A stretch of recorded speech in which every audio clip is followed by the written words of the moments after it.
Okay, welcome to the Movie Pit's Blu-ray and DVD rundown.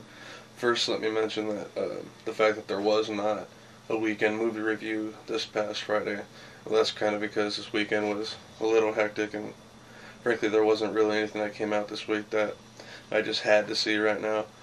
But I will see these movies, and I will mention them at the end of the month movie review if the movies make the cut to be on it.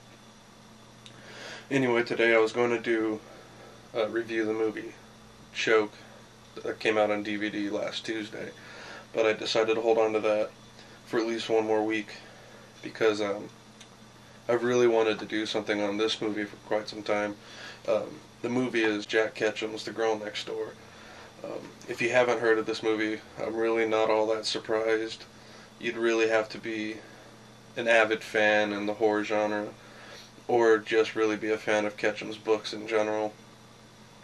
The movie takes place in the quiet suburban town during the summer of 1958, when two recently orphaned sisters are placed in the care of their mentally unstable Aunt Ruth.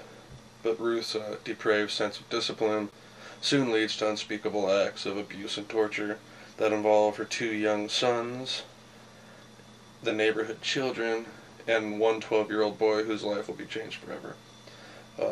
That's the main gist of the movie. And I have to say right out the back, this film will not be for everyone. The film is one of the most disturbing films I've seen in quite a while, or have ever seen. And to make matters worse on that fact, the concept of the story is actually inspired by true events. I'm not really going to get into that. Check out the DVD and check out the speeches on the disc to find out about the actual events that took place. There is a movie made about the actual events that I may review at a later time. It's called An American Crime. But like I said, this isn't going to be for everyone. I'd say everyone should see it just for the story itself, because if you can really look beyond the heinous acts this lady inflicts on her niece, there is a much deeper moral and a love story going on between the two main characters. And yeah, as weird as that sounds, it is kind of a love story. It's pretty much a love story deep inside a very sadistic wrapping. The film will actually have your mind winding, and you'll be tempted to turn away from the screen at many times. But I hope by the end of the movie you'll be able to see through all that and see the deeper meaning and message that this movie actually has within it. The DVD itself consists of 2 audio commentary tracks that are both very informative and actually very interesting to listen to. That's what I usually want out of a commentary track. They tell about the behind the scenes making of it, the actual crimes that happened, and all that. It also has a Making-of Featurette and also interviews with the cast and crew.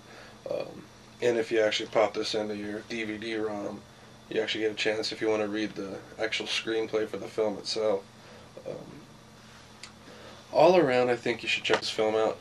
I can't stress it enough. It is very disturbing, but like I said before, it has a very deep message. So watch at your own risk.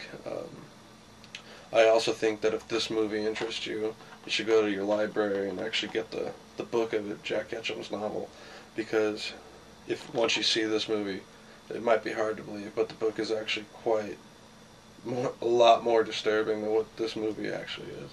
But I do feel that you get more connected with the characters, and the ones that you may like in this movie may dislike a little more in the book, but the outcome is pretty much all the same.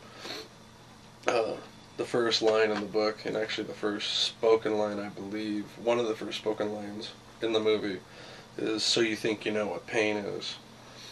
And I think that sums the movie and the book up better than I could by just blabbering on about it. So check it out and come back for more Blu-ray and DVD reviews, and I'll be back on Wednesday for this week's new releases.